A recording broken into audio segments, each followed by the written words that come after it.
Hey guys, Mr. Surplus Nut, and we left off on the other video on the similarities between the M-59 Jugo SKS and the AK-47, which I have over here. And we left off talking about how similar they are in design, especially in the front part of the weapon, where the gas tube meets the barrel, especially in that area. But that has to do with the M-59 SKS, the original Model 45 Russian, and I believe there's other countries that have that similar design up in the front part of the weapon. They are very similar, and I left off on the other video talking about how the designer, Kalashnikov I think it's called, of the AK-47 must have picked up from the SKS, the original Model 45.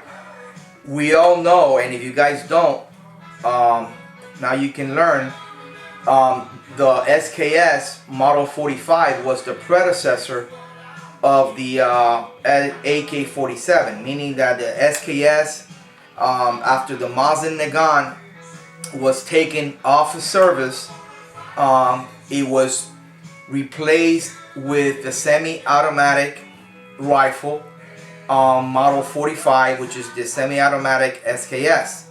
Okay, they went from that round, the original round of the m-59, the 7.62 by 54, to a more manageable round as far as being able the soldiers to carry more ammo, to the 7.62 by 39. They went ahead with the SKS Model 45, and I believe this rifle was only in service till like 1946, late 46, 47, when they designed the AK. That's why it's named that way, AK-47, because in 47 was the main year that it was adopted as their war weapon. And then all SKSs, I mean the production on SKSs, and remember, I'm not talking about the Yugoslavian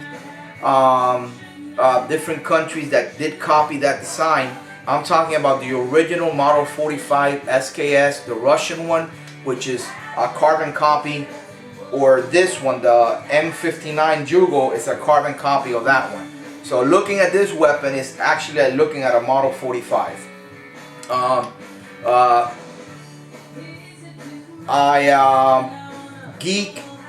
Gun Geek has a really nice video out.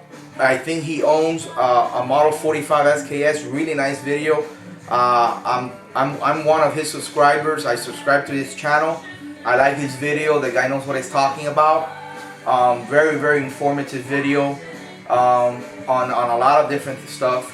So he's been around also a lot longer than me on YouTube. But I did check out his video on his Model 45 SKS, really nice gun, and that's the one. If you guys want to see one, you can go to his channel. But that's the one that the Russians replaced the m-59, whether it's their carbine. The first ones were like the M38, then they went to the M44 with the bayonet on the side, and they, you know, the 1891, the real long ones, the ones that you see on the movie Enemy at the Gates. It's been around forever, and but they replaced those with the SKS semi-automatic. And like I'm saying, that this rifle only stayed in service, or they were planning to really adopting it for their army, the Red Army, for probably like 2 years till the AK-47 came out, which was offered fully automatic. Until now, the Russians, or the Soviet Union, the Russians, that's their battle weapon, the AK-47. Okay, and it's been around forever. It's a 60-year-old design, the AK-47, and this rifle, if there's ever a conflict that you will need a battle weapon, that will be the rifle I will go to. Okay? If there's a war at the moon and they ask you which rifle would you want to take and you don't know the terrain, you've never been to the moon, I'm just giving you an example, I will choose the AK-47 just because the dependability is accurate enough for combat, and it'll beat an AR-15 anytime. Okay, don't knock me on this comment that I just made. Do your research. You can go to YouTube and put AK-47 reviews, and you'll see the review that the military channel did, and they also have another flick on there that is called the best 10 combat rifles. You can see it in YouTube, and you're gonna see that the number one, the one that got number one, the spot number one, it was the AK-47. Okay, if you go to my videos and you see the groups that I managed now to get with my AK, you'll see how accurate it is. Okay, I've shot at 75 yard 20 round groups with regular Russian ammo. Now, I don't reload for this. I've shot within the size of a tangerine 20 rounds constantly at 75 yards. That's pretty good. I've seen, and at 100 it'll probably they open up a little bit to like the orange, an orange size or a grapefruit size group. And believe it or not, I've seen AR-15s, not the fancy ones with the bull barrel, freaking tactical, aftermarket, you know, all these freaking things you can put on them that you have to spend a lot of money. You can climb up to like $2,000 on an AR if you put a lot of the you know, aftermarket accurate things that you can add to them. I was talking a bone stock AR-15 that you buy. Okay, I've seen them shoot, or either it could be the guy, I don't know, but I've seen them at the range that I go, and they've really made like a strainer out of the target, out of a freaking orange size dot. Okay, they will be shooting like within a paper plate size. So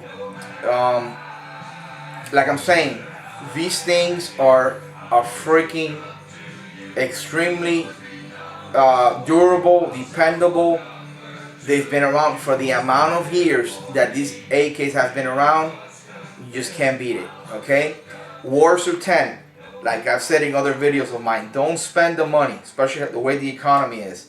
Don't spend the money on a Lancaster Arsenal. You don't have to go that route. Okay, buy a Warsaw 10. Try to get especially the 1063.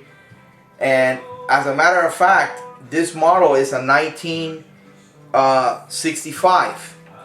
I've heard on some videos that I've done research that the closer you are to the adopted date of the Warsaw, which is 1963, the better off you are. I don't know if it's true or not.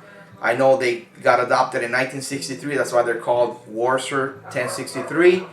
And the this one is a 65, so I'm only like 2 years, you know, after the birthday.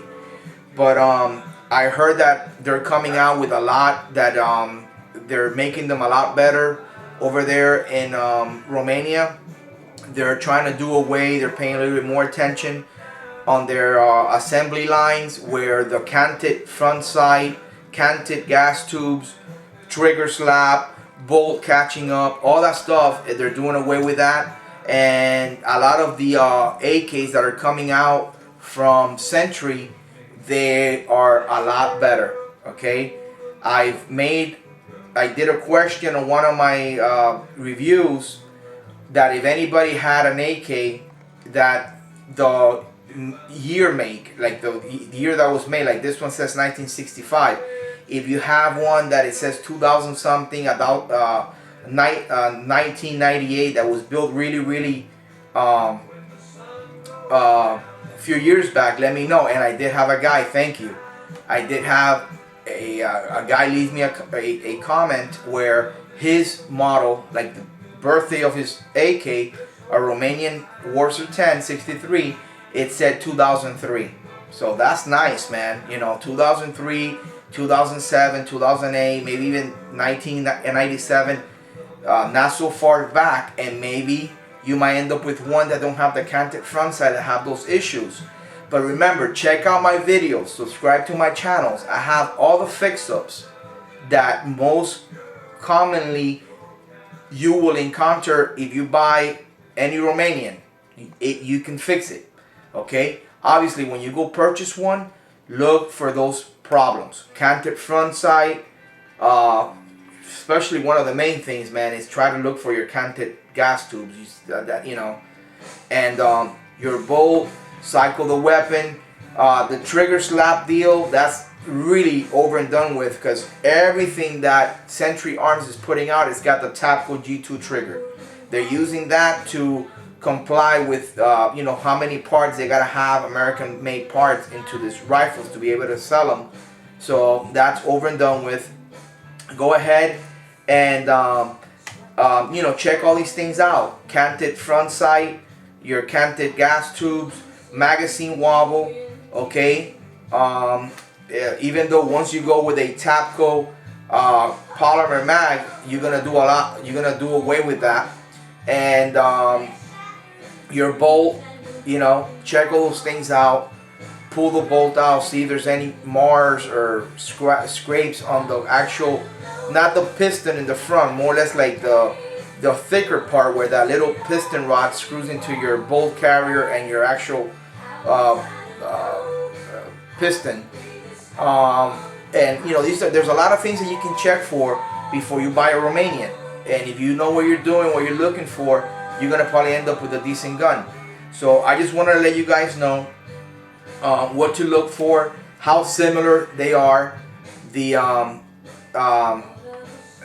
AK-47 and the M-59 Jugo battle rifle. Again, this weapon right here is empty. I don't know why I'm getting into the habit of doing this from now, but lately I've been doing it a lot. I just don't want to waste people's time leaving me comments. Oh, you should have checked your gun, you know, for the safety and this and that. This thing right now, it's on safety right here. Bring it down. There's nothing in it.